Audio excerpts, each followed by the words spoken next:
Kaya mo to, Faith. Mariin na sabi ko sa sarili ko, saka ilang beses na huminga ng malalim para lang kumalma.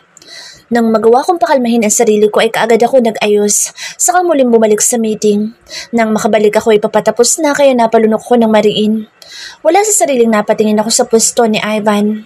I saw him busy with his phone. Napatitig ako sa mukha niya. Kaagad kong napansin ang matangos niyang ilong, saka ang mapupulan niyang labi. I suddenly remembered my dream. Nightmare to be exact. Kung pwede lang sanang tumakbo palabas ay ginawa ko na. So, Mr. Villaluz donated cash for our program? Someone said. He did? So, may possibility na nandito din siya sa mismong program? Napamura ako ng ilang ulit sa isipan ko dahil sa narinig at namalayan ko na lang natapos na ang meeting. Mabilis akong tumayo at akmang aalis na kaso tinawag ako ng principal kaya kinabahan na naman ako. Miss Cortez, come here. Mabilis akong tumingin sa principal. Ivan is beside him. They are both watching me, so I sighed before walking towards them. The principal smiled at me creepily. This is Miss Cortez, Mr. Villaluz. She will escort you outside the school. My eyes widened when I heard that. But, I still have a class, sir. Mabilis na sabi ko sabay tingin kay Ivan na mukhang bored na. He is bipolar. Escorting our important visitor isn't that hard, right? I sighed before nodding because I have no choice. Let's go, sir. Pilit na sabi ko bago naglakad palabas. I could feel that Ivan's following me. Pakiramdam ko kapag lumapit siya ay maririnig niya ang nagwawala kong puso. Ilang sandali pa ay naramdaman ko ang pagpigil niya sa akin sa pamamagitan ng paghawak sa bewang ko. My eyes widened in shock. How old are you now? Seryosong tanong niya kaya napaawang ang mga labi ko. Why is he asking me that? What? I muttered, so he clenched his jaw. 24 or 25? Answer me. Mariin na utos niya kaya mas lalong nagwala ang puso ko. Hindi ako nakasagot at ilang sandali pa ay kita ko na kung paano bumaba ang tingin niya sa mga labi ko. Parang may sumikdo sa loob ng katawan ko dahil doon at hindi ko maituloy kung ano. Pero naisip ko na tama nga ako. Na baka tama nga. Baka tama na hindi ako nakalimot. Because I won't feel this way if I truly moved on. You don't care. Matapang nasabi ko sa kanya pero ngumisi lang siya sa kaumiling. Akmang iiwan ko siya pero kaagad niya akong hinawakan sa kaliwang palapulusuhan. Mabilis kong winaksi ang kamay ko para maalis ang pagkakahawak niya pero mas humigpit lang iyon. Ano ba? Malakas na sigaw ko kaya napatingin sa amin ng ilang estudyante na dumadaan. My eyes widened as my heart beats crazier. At gusto kong magsisigaw nang hilahin niya ako patungo sa gate ng school. Pinagtitinginan na kami ng mga estudyante pati na rin ng ibang teachers kaya kaagad ako napayuko at napilitang magpadala sa paghilan niya. I want to shout at him. Get off me! Wala kang pakalam sa akin, Mr. Villaluz! Mariin na sambit ko habang patuloy niya akong hinihila kaya agaran siyang huminto sa kabinalingan ako. His eyes were so dark na parang anumang oras ay kaya niya akong pagbuhatan ng kamay pero hindi ako natatakot doon. Mas natatakot ako sa epekto niya sa akin. My whole body is affected. Para bang pag-aari niya lahat sa akin. Hindi ko kayang pigilan. I am affected and it's scary. Alright. Sarcastic na sabi niya habang umiigting ang pangakay isang beses akong umatras para lumayo ng konti sa kanya. Pero mas inilapit niya lang ang mukha niya sa akin. I think, in this moment, I forgot how to breathe. Parang gusto rin lumabas ng puso ko. At ayoko man pero sigurado akong rinig na rinig niya ang pagwawala nito ngayon. Hindi ko makontrol ang sarili ko. And when my tear formed around my eyes, I pushed him gently. Alis! Nanginginig na sabi ko pero dalawang braso ko nang hinawakan niya. I'm beyond mad right now. Don't try me, Faith. Umiigting ang pangangsabi niya kaya nahulog ang isang butil ng luha mula sa kaluwang mata ko. I pushed him again and this time it's a bit harder. So he moved a little. Pero hanggang doon lang iyon kasi hindi niya pa rin ako binitawan. Marami na ang mga nakatingin sa amin. My co-teachers' eyes were curious but no one asked us. No one came to us. Patuloy ko siyang itinutulak para bitawan niya ako pero pareho kaming nagmamatigas. I just want to go away from him. Excuse me, Mr. Villaluz. Can I know what's happening in here? Si Sir Jaime lang ang lumapit kaya kaagad akong tumingin sa kanya gamit ang nangihinang mga mata. If he can help me right now, then I am willing to accept his help para lang malayo ako kay Ivan. I am crazy when I'm with him. Walang galang na po Mr. Villaluz pero harassment po iyan, sabi ni Sir Jaime. And this time, I want to stop him because I forgot that this is Ivan Villaluz. Are you threatening me? He asked Sir Jaime before looking at me, using his dogger eyes. I shook my head. Ramdam ko ang pagtulo ng mga luha ko. Napapikit siya ng mariin ng ilang sandali at pagmulat niya ay kita ko ang matinding galit at inis dito. Isang nakakatakot na tingin pa ang ibinigay niya kay Sir Jaime na natahimik na kasi nakaramdam na rin yata ng takot bago ako hinilang muli. And this time, I let him. Hindi na ako nanlaban pa dahil marami na ang nakatingin sa amin. Ano ba kasing gusto niya? Galit ba siya sa akin? Ako ang dapat na galit dito. After what he have done to me a few years ago, kinasusuklaman ko dapat siya. But this wicked heart got easily excited for him. And I don't want this. I don't want him to affect me again. Pero ano magagawa ko kung ganito pa rin? Kung ganito pa rin kahit ilang taon na ang lumipas? Tanggap ko na ngayon. I did not really move on. I just like the idea of moving on so I deceived myself. Pero ang totoo, ganoon pa rin. Ako pa rin ang fate na isinuko ang lahat-lahat sa kanya. I am still the fate who's longing for him. I still love him. Mahal ko pa rin siya kahit ayoko na. And that is why I'm crying right now. Kasi ayoko nang mahalin siya. Ayoko nang mahalin siya kasi ayoko nang masaktan. Natatakot na akong masaktan. I hate you. Umiiyak na nais sa tinig ko nang lumayo na kami sa lahat. This time ay nagawa na niya akong bitawan. Tinignan niya ako ng galit na galit at hindi ko maintindihan kung saan galing ang galit niya. Hate me? Really? Do you think I care? Nakangising tanong niya kaya mas lalo akong napaluhan na kaagad ko rin pinunasan. If you don't care, then go away. Bakit ka ba kasi nandito? Bakit ka lapit ang lapit sa akin? Wala na dapat tayong pakialaman sa isa't isa. Please, just stay away. Galit na ani ko. Wala na akong pakialam kung may makarinig man sa amin ngayon. I just want to pour out everything. Gusto kong ilabas lahat ng itinatago ko para mabawasan na ang bigat sa akin. Pagod na akong umiyak. Ayoko na sana. Senseless. Sabi niya sabay talikod pero ako na mismo ang humablot sa braso niya para harapin niya muli ako. Umigting lalo ang panga niya. Kita ko ang matinding galit pero nagagawa niyang pigilan. Fine, let's talk Mr. Villaluz. Sabi ko sa kamarahan na tumingala ng bahagya. I laugh without humor. Unti-unti ko naalala ang mga pinagdaanan ko. Ilang taon na ang nakalipas. I suffered a lot because I love him. Noon tinatrato mo ako na parang babaeng bayaran. Wala ko sinabi kasi mahal na kita. I let you do what you want because I am silently hoping that I am special. Pero ang tanga ko, nakalimutan ko na mayaman ka pala at kaya mong paikutin na lahat sa pera. Galit na ani ko sa mismong mukha niya habang humahagulhol. Mas lalong umigting ang panga niya at kita kong ikinuyom niya ang kamaon niya. Napaatras ako ng isang beses sa kabumugan ng hangin para kumuha ng buwelo. I will tell him everything today. Wala akong pakialam kung ano man ang sasabihin niya. Did you know why I left? Huh? I asked, but he just looked at me plainly. Malamig at nandidilim na ang mga mata niya. I laughed again before shaking my head in a sarcastic way. Because I am hurt. Alam kong wala akong pakialam sa mga pinagsasabi ko ngayon pero gusto kong ilabas lahat-lahat. I gave everything to you. Halos wala na akong itinira sa sarili ko. I gave everything even without a sign that you feel the same way also. Gusto mo ang katawan ko and that is the truth. Tom! Sigaw niya kaya nahinto ko sa pagsasalita. This time mukhang naputol na ang matinding niyang pagpipigil. Did I tell you to leave? Tanong niya habang madilim na nakatingin sa akin. You didn't, but I am hurt. Can you blame me for that? I remembered what happened that night. I planned to leave, but I changed my mind. Sabi ko pupuntahan kita at kung ano man mangyari, hindi ako tutuloy kasi mahal na kita. Mahal kita kahit naglalaro ka lang. Mahal kita kahit wala kang pakialam sa akin. But seeing that woman, Diane facing herself while going out of your room, made my strength disappear. Sabi ko, at kita kong bagya siyang nagulat. Pero sandali lang ang gulat na iyon kasi kalaunan ay bumalik din nang walang reaksyon ang mga mata niya.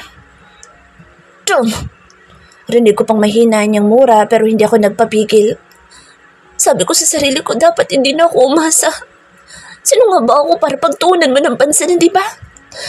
I am just a maid. I am not rich. Not even as pretty as those girls you often kiss. In short, I am nothing. Maybe her baby didn't survive to teach me that I must be contented. I need to be contented. Dahil hindi kita maaabot. Sa uling sinabi ko ay parang nanghina na ako ng tuluyan pero hindi lumampas sa mga mata ko na namutla siya at natigilan. What did you say? Gulat na tanong niya pero umiling lang ako at akmang tatalikuran na siya pero mabilis niya akong hinapit sa bewang para pigilan. Ramdam ko ang higpit ng kapit niya sa akin na para bang kumukuha siya ng lakas. You lost our baby? You were pregnant? Namumutlang tanong niya pero haguluho lang ang sinagot ko. Noong hindi niya nakuha ang sagot na gusto niya sa akin, ay parang tinapon niya ang sarili palayo sa akin.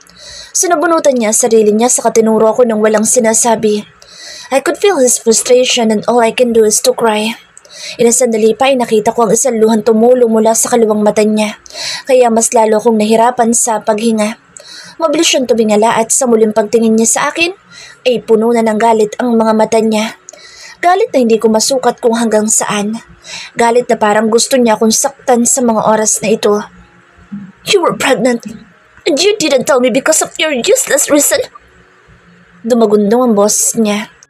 Sigurado akong may makakarinig kung may malapit man sa amin ngayon pero wala akong pakialam. Hindi ko alam na buntis ako. I just knew when I lost it. Tom, and you have the guts to stand in front of me knowing that you killed my baby? My eyes widened when I heard those words. Mabilis akong humakbang para lumapit sa kanya at kaagad ko siyang ginawa ng malakas na sampal na siyang nagbigay rin ng sakit sa palad ko. Bahagyang napapilig ang ulo niya dahil sa sampal ko pero hindi ako nakaramdam ng awa o kahit ano pa. Galit at sakit lang ngayon ang nararamdaman ko. Hindi ikaw nasa katayuan ko. Hindi mo alam kung gaano ko naghirap. Hindi ko umiiyak gabi-gabi. Hindi mo alam kasi nagpapakasaya ka. You only know how to play with women you want. Galit na ani ko. Damn this life. Sigaw niya sa mabilis na pumasok sa loob ng kotse niyang nasa malapit lang at dali-dali siyang umalis. Naiwan ako doon na puno ng luha at sakit. Nanghihina ako napaupo at napahaguluhol ng malakas. I watched how his car drove away. Sobrang bilis ng takbo ng kotse niya kaya napapikit ako ng dahan-dahan. Lord, guide him please. Pipindasal ko habang umiiyak pa rin. Umiyak ako na umiyak sa ganoong posisyon hanggang sa mawala lahat ng bigat sa dibdib ko. He's angry because I lost his child. He must remember everything what happened between us. He must remember how he acted towards me since the very beginning. It was all lust for him. Init ng katawan lang ang pinairal niya. Kaya bakit siya magagalit? Bakit siya magagalit ngayon? Awang-awa na ako sa sarili ko noon kaya kasalanan ko ba kung gusto kong takasan ng sakit? Kasalanan ko ba kung sobra ko nasasaktan noon? Kasalanan ko ba kung mas pinili kong umalis? And I didn't know that I was pregnant with his child. Kung alam ko ba noon, ipapaalam ko sa kanya? No, I won't let him know. Pero hindi na importante yun sa ngayon. Her baby is gone. Nawala siya sa eksaktong oras na laman ko ang tungkol sa kanya. He's an angel. Now, who's watching us? Matapos kong maguluhol sa tagumparte na iyon ay mabilis akong tumayo sa kanag-ayos ng sarili. I sighed before I started to walk towards my classroom. Kagad ko napansin ang tingin na ipinupukol sa akin ng mga nakakita kanina. Todo yuko naman ako para hindi nila mapansin ang mugto kong mga mata dahil sa pag-iyak. Hey, ano nangyari? Okay ka lang ba? Mr. Belilos hurted you? Sir Jaime immediately asked when we saw each other in the hallways towards my room. Kaagad akong umiling saka umiwas na lang sa kanya kasi ayokong may makausap sa mga oras na ito. Rinig kong tinawag niya pa ako pero hindi ko na pinansin kasi tuloy-tuloy lang akong naglakad patungo sa classroom ko. When my students saw me, They immediately went silent. Mabilis akong tumango sa table ko at nagpangalumbaba sa loob. Ramdam na ramdam ko ang sakit ng dibdib ko na parang kinukurot ng sobrang lakas. And my eyes wants to cry again. Now that he knew everything and it's visible that he's angry about it, aalis na ba siya? Sana nga'y umalis na siya. And that way, maybe I could truly move on. The whole day I was in school is exhausting. Kaya nang makauwi ako sa bahay ay mabilis ako nagkulong sa loob ng kwarto ko. Kinatok lang ako ni tatay para kumain pero dahil wala akong gana ay tumanggi ako. Sa pagtanggi ko akala ko ay isasarado na niya muli ang pinto ng kwarto ko pero dahan-dahan siyang pumasok saka tuloy-tuloy na umupo sa paanan ng kama ko. Kita ko na ang kulubot ng balat niya at noong bahagya siyang ngumiti sa akin ay nawala ang mga mata niya. May problema ba anak? May tanong niya na puno ng pag-aalala kaya kaagad na nanubig ang mga mata ko kaya nag-iwas ako ng tingin sa kanya. I took a deep breath before looking at him again after a couple of seconds. Tay, naalala mo ang nawala kong anak na sinabi ko sa iyo noon? Nangihinang tanong ko kaya mabilis tumaan ang sakit at gulat sa mga mata niya. Anak, I continued. The father is back. May nasambit ko kaya natigilan siya. Kaya ka ba matamlay nitong mga nakaraang araw? Nakita mo muli ang lalaking ama ng anak mo? Tanong niya kaya tumango ako habang puno ng luhang gusto nang tumulo ang parehong mga mata ko. Akala ko kasi nakalimutan ko na siya. Pero noong makita ko siya ulit, biglang bumalik lahat ng sakit. Ang sakit pa rin. Hindi nag-iba. Umiiyak na sambit ko kaya mabilis akong hinigit ni tatay para sa isang mahigpit na yakap. At dahil sa yakap niyang iyon ay mas lalo kong gustong umiyak. Hindi mo maiiwasan ang sakit anak. Bakit hindi mo dalhin dito ang lalaki upang makausap ko? I immediately shook my head in my father's words. I have no plans on bringing Ivan here. Hindi siya makakatapak sa bahay na ito. I won't let him enter my life again. Lahat ng pag-iwas ay gagawin ko. He's out of reach. Anak, ang magagawa mo na lamang ngayon ay unti-unting kalimutan ng lahat. Ilang taon na rin ang nagdaan. Kung nasaan man ang anak mo ngayon ay siguradong masaya siya. Baka magkasama sila ng nanay mo. Sinabi mo ba sa kanya lahat? Tango lang ang sinagot ko kay tatay kaya mahina niyang ginulo ang buho ko. Magiging maayos din ang lahat anak. Magtiwala ka lang. Another day had passed with me trying to act like I'm okay even if I'm not. I never saw Ivan again pero paranoid na yata ako kasi kahit sa loob ng school ay nagpapalingalinga ako dahil baka sakaling nasa paligid lang siya. Pero hanggang sa bumaba ang araw ay wala akong nakita maski anino niya. The next day, the school has a general cleaning activity at the seashore. Kailangan sumama ng lahat.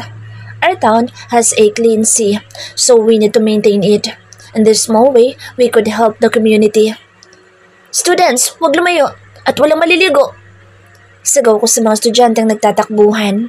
Ang iba ay hindi na naglilinis. Parang gusto na lang nilang maglaro. Nakalimutan na nila na nandito kami para maglinis. Napatingin ako sa sapatos ko na puno na ng buhangin. Humakbang ako na isang beses kaso bumaon ang heels nito kaya napangiwi ako. Ma'am, nambabato po sila ng buhangin. Doon tayo. Malapit lang yung hotel na ginagawa, hindi ba? Tara.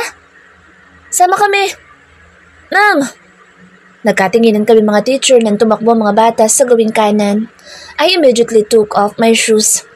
Sir, saan sila pupunta? Tanong ko sa guro na malapit sa akin pero nagkibit balikat lang siya. Ma'am Cortez, sundan natin dahil baka ano pa mangyari. Aya sa akin na isang guro kaya mabilis akong tumango. Sabay kaming naglakad para sumunod sa mga estudyanteng nagtatakbuhan. Grade 7 to grade 10 were here. So it's hard for us, teachers, to guard the students. Kaya nagpapanik na rin kami dahil hindi sumusunod sa utos ang mga bata. Ang init at ang sakit ng buhangin sa paa pero patuloy pa rin kami naglalakad para lang mabantayan ang mga bata. My co-teacher was already yelling to stop the students but they are so hard-headed. Habang naglalakad ay minatanaw ako sa hindi kalayuan, under constructing building. Halos kakasimula pa lang pero kita na malaki ang plano. Nakatayo sa rock formations at ang dami mga trabahador. Wow, dito palang ginagawang hotel ni Mr. Villaluz. My co-teacher said, so my eyes widened. Did I hear it right? Mas lalong tumakbo ang mga bata kaya wala kaming choice kundi sundan sila. At kumabog ang puso ko nang tumigil sila sa mismong harap ng ginagawang building. Ang sakit-sakit na ng talampakan ko pero pilit ko silang nilapitan. Bumalik na kayo doon or I'll mark all of you absent. Sabi ko kaya dumaing sila lahat at nagreklamo. Mom naman, gusto lang naman namin makita ito. Sabi ng iilan pero hindi ko na pinansin pa dahil ayoko magtagal sa lugar na ito. Kung totoong sa kanya ito. Ma'am, excuse me, but we have to forbid these students here. Delikado po dahil under construction. Sabi ng lalaking biglang lumapit. Kagad kong tinignan ang lalaki. Kagad ko nakita na maganda ang postura ng lalaki. May suot siyang yellow na hard hat at simpleng t-shirt na black ang suot niya na mamahaling tingnan. He's not a construction worker. Maybe this is the engineer. We're very sorry, sir. Alis na kami. Sabi ko kaya kaagad nang initian niya ako. Nagkatinginan kami kaya mahina akong tumango. Okay lang, ma'am. Sabi niya habang nakangiti na malaki kaya initian ko lang din. He looks good, by the way. Jed, may mali sa likod, banda. Kaagad ako napatingin sa babaeng kasalukuyan na naglalakad, papunta dito. My forehead creased because of the woman's familiarity. Engineer, wait up! The guy in front of me said. Mabilis akong umatras dahil akala ko iaalis na ang lalaki kaso muli niya akong hinanap. I'm sorry, but what's your name? He asked me straight. Faith. Wala sa sarili sagot ko at nagulat pa ako na maglahad siya ng kamay. I'm Jed. See you around. What's happening here? Bakit ang daming bata? This is under construction. Where are the guards? Biglang tumalo ng puso ko nang marinig ang boss na iyon. Nakaligtaan kong tanggapin ang nakalahad na kamay na lalaki para hanapin sa Ivan. At hindi kalayuan sa bandang kanan ay nakita ko siya. Natigilan ako. Si Mr. Belilus, sabi ng co-teacher ko. Napahigpit ang hawak ko sa sapatos na hinubad ko kanina. Aalis na kami. Mainang sabi ko at kaagad na tumalikod para umalis na kaso sa ikalawang paghakbang ko ay nakaramdam ako ng matinding sakit dahil sa pagbaon ng kung ano sa talampakan ko. Huh! Sigaw ko dahil sa sakit at pagtanaw ko sa kanang talampakan ko, nakita ko ang maraming dugo dito. May nakabaon na maliit na pako. Ma'am! Sigaw ng mga estudyante. Ang sakit. Ano nangyari? Dinig kong tanong na lalaki na Jed ang pangalan.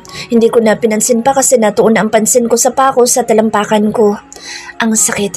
Parang umakit ang sakit patungo sa itaas na bahagi ng katawan ko. May naramdaman akong humawak sa braso ko pero hindi ko iyon nilingon at ilang sandali pa ay naramdaman ko na may humawak sa bewang ko at doon nagwala ang puso ko ng biglaan. Let me see. Ivan said and he gently kneeled to see my wounded foot. Nawala ako sa sarili ko habang tinatanaw kung paano niya tingnan sa maingat na paraan ang sugat ko. Parang bigla ako nakalimutan ang sakit na dulot ng pako. Natulala na lang ako sa kanya. Kala doctor now. Mabilis na utos niya at ilang sandali pa ay inangat niya ako kaya gulat akong napakapit sa leeg niya para hindi mahulog. Hey, ibaba mo ko. Sabi ko kalauna nang makabawi pero malamig niya lang akong tiningnan. The coldness in his eyes made me shiver. Do you wanna die? I swallowed hard. Ma'am! My students yelled but I heard my co-teacher stop them. Unti-unti ko na namang naramdaman ang sakit kaya napapikit ako habang nakakapit ng mahigpit sa leeg niya. His natural scent invades my nose. Nanginginig ang buong katawan, hindi dahil sa tinamukong sugat kundi dahil sa epekto niya sa katawan ko. Ilang sandali pa ay unti-unti niya akong inilapag sa maingat na paraan sa isang komportableng upuan. Muli siyang lumuhod sa paanan ko pero dinungaw ko siya. I saw him checking my wound. Evan, our medical team is coming. Sabi ng babaeng pamilyar sa akin. Nang tingnan ko ang babae ay naalala ko kung saan ko siya nakita. She's the woman who's with in front of the municipal hall. Ang nakatapon sa akin ng kape. She's an engineer? Ako na. Bubunutin ko ang pako. Sabi ko sa kaakmang aabutin ng sugat pero mabilis na hinawakan ni Ivan ang kamay ko para pigilan. Huwag kang magbagaling dahil hindi ka doktor. And why the hell are you walking without shoes? Malamig na, sabi niya, kaya mabilis ako napalunok saka nag-iwas ng tingin. Ngayon ko lang napansin na nasa parang tent kami na malaki pero open. Sa ibaba ng malaking puno kaya hindi mainit at masarap din ang simoy ng hangin na siyang dahilan kung bakit nagliliparan ang mga buhok ko ngayon. Evan, do you know her? Parating na medical team kaya pwede mo na siyang iwan. It's her fault anyway. Bawal ang pumunta dito. The woman said using her bitchy voice, so I immediately look at her.